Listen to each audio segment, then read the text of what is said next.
Hey, here's one of the most important Bible verses that every husband who wants to have a strong and successful marriage should know. If you're a husband and you want your marriage to not just survive, but thrive and flourish, if you want the kind of marriage relationship you want to go home to, pay attention to this verse. Here it is.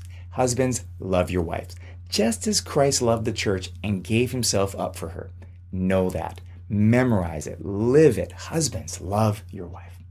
Now, it's not that easy to find really good marriage music. What I mean is, it's pretty easy to find the songs for your wedding or good old-fashioned setting the mood music, you know what I'm saying? A la Barry White, Marvin Gaye, a little Barry Manilow. Anybody still listening to Mannilow? Okay, forget it. I am.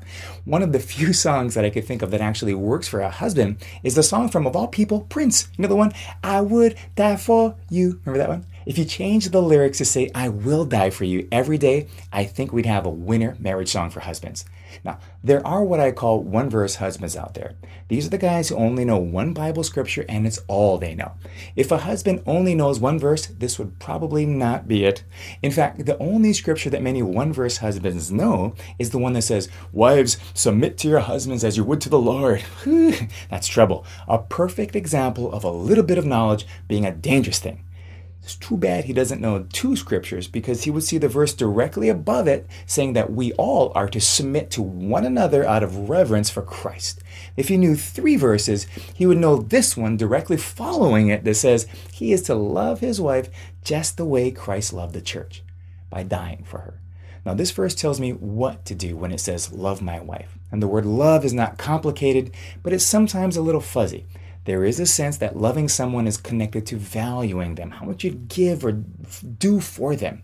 Loving is also linked to delighting. So when you're excited to be together, you have fun together, you enjoy one another, that's this kind of love. But the verse gets real specific also by telling me how to love, just as Jesus would, and gives me an example of what that means when it says, by giving himself up for her. And most married guys I know would die for their wives in the most classic of action movie ways. The push her out of the way of the speeding train, take the bullet, rescue her from the crocodile kind of way. Now, by the way, if you're not a husband who would already do this type of dying, that's going to be a different kind of situation. If you're dating and you wouldn't do this for who you're dating for, do not get married. There's definitely this kind of concept, this idea of a sacrificial love in this verse. Take me instead of my wife. I willingly hand myself over for her. That's the what and the how for husbands from this verse. The when is understood to be constant. Husbands are to love in this way all the time, not just when it's convenient or the football game is over, but daily. Every day, love your wife in this way, not just when she's loving you or you're getting what you want, but daily. There's a choice you have to make, a promise you have to keep. Husbands, renew your vows right now. Recommit to being a man who keeps his promise. Love your wife more today.